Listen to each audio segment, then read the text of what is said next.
Okay, so in this video, we're going to introduce function notation and hopefully teach you how to substitute into a function.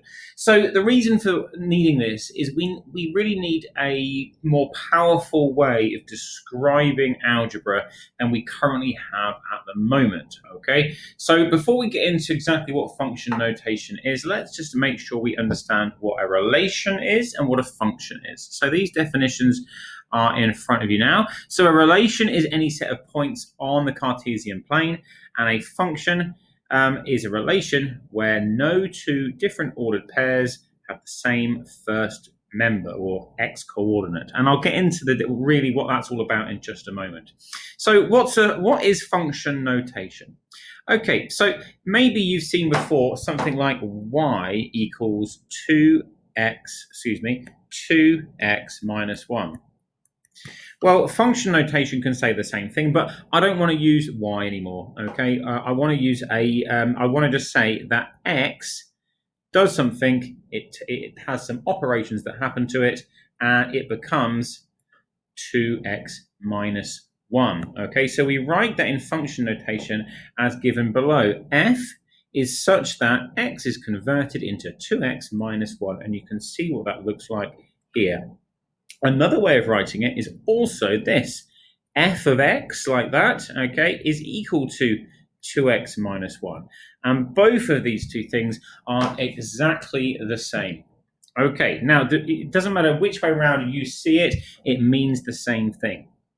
So I want you to think of the f in this case, although it doesn't have to be an f, as operations, okay? F of, and the thing inside that bracket there perhaps, or the thing, look there, is what we're operating on. That's the thing that's timesing by 2 and taking away 1. Okay, so let's jump in now. It's probably best at this stage if we start to have a look at some examples. So let's see if we can figure out what the answers to these questions are here. So if f is such that x is 3x squared minus 4x, find the value of f of 2 and f of minus 5. So all I've got to do here is just, rather than act on an x, I'm acting on a 2. So if this f is squaring a number, multiplying that by 3, and then taking away 4 lots of that number, I'm doing that to 2. So part A is just going to be 3 lots of 2 squared minus 4 times 2, whereas B would be 3 lots of minus 5 squared minus 4 lots of minus 5. Let's figure out what they are. So that's going to be 3 times 4 minus 8, which is 12 minus 8, which is 4. And then part B, well, minus 5 squared is 25, so it's 3 times 25. Minus 4 times minus 5 is a positive 20. So this is going to be 75 plus 20, which is 95. Okay, so that was relatively easy. And really, the number inside the bracket is what we're operating on. So let's take a look if we can apply the same techniques to algebra. So we've got different notation. F of x is 4 minus 3x minus x squared. So first of all, let's see if we can find out f of minus x. So rather than operating on x like in the definition, we're operating on minus x. So f of minus x is going to be, and we're going to swap out that x for minus x every time we see an x. So 4 minus 3 lots of minus x minus x being squared, like that. We can simplify that, of course. Minus 3 times minus x is positive 3x. Minus x squared is still x squared, so this bit will stay the same, and we're pretty much finished. Look, that's as simple as we can make it. That's part A done. On to part B. So every time we see that x now, we're now acting on x plus 2. So f of x plus 2 is equal to 4 minus 3 lots of x plus 2 minus x plus 2 being squared. Let's now go through the process of simplification. We'd have 4 minus 3x minus a 6. And then if we expand that bracket, we'd have an x squared plus 4x plus 4. So perhaps we can rewrite this as 4 minus 3x minus 6 minus x squared minus 4x minus 4. And now let's just collect up those terms. We have got a minus x squared. We've got minus 7x. And we've got a 4 cancels with a minus 4, leaving with just a minus 6. So our final answer could be minus x squared minus 7x minus 6. Now, I really just want to emphasize this point here, right? We could do anything. So, for example, part C.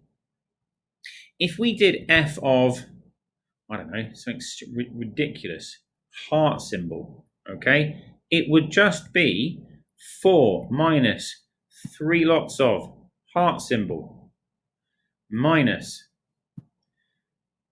heart symbol squared. Okay, it doesn't matter. This is what is being inputted into an operation defined by f.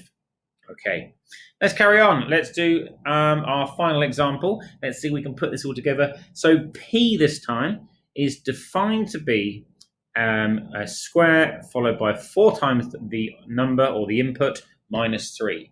So let's find part A, p of x plus 2.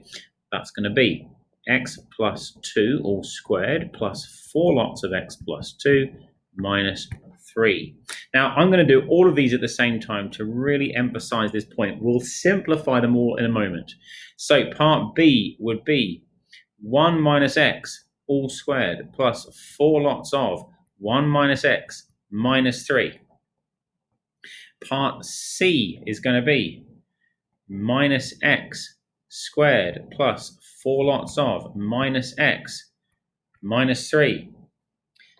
D is going to be x squared plus 4 lots of x squared minus 3. And then finally, part E is going to be x squared plus 1 all squared plus 4 lots of x squared plus 1 minus 3. Now look, can you see what we're doing here? It's exactly the same. We're inputting whatever is in that bracket into the same operation defined above. A square plusing 4 times that number and then taking away 3. Now, of course, we've got to simplify. So let's go through the process of simplification. So in part A, x plus 2 all squared is x squared plus 4x plus 4.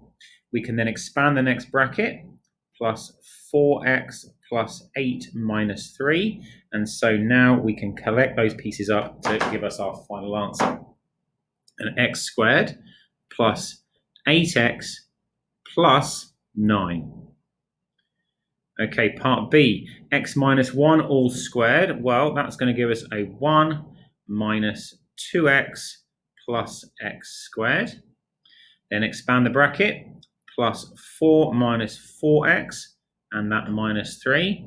Now let's collect those terms. We're going to have an x squared, a minus 6x, and we've got a 2 overall with the 1, the 4, and the minus 3. Okay, carrying on. Minus x being squared is still x squared. But we've also got a minus 4x and then a minus 3. That one was easy enough. We're done there, look. Let's move on to D. X squared squared is going to be x to the power of 4 plus 4x squared minus 3. Now, the hardest one we've got is this one on the end here. Okay, we can do it. Let's just use a little grid to help us to expand that bracket. X plus 1 all squared means x squared plus 1 times x squared plus 1. That'll be an x squared, x to the power of 4, an x squared and an x squared and a 1. So that is going to be an x to the power of 4 plus 2x squareds plus 1. Now we can expand the second bracket there, look, plus 4x squared plus 4 minus 3. Simplifying, this becomes an x to the power of 4 plus 6x squared plus 2. Okay, hopefully you've understood there how to input into this new function notation and a little bit more about what it means. Okay,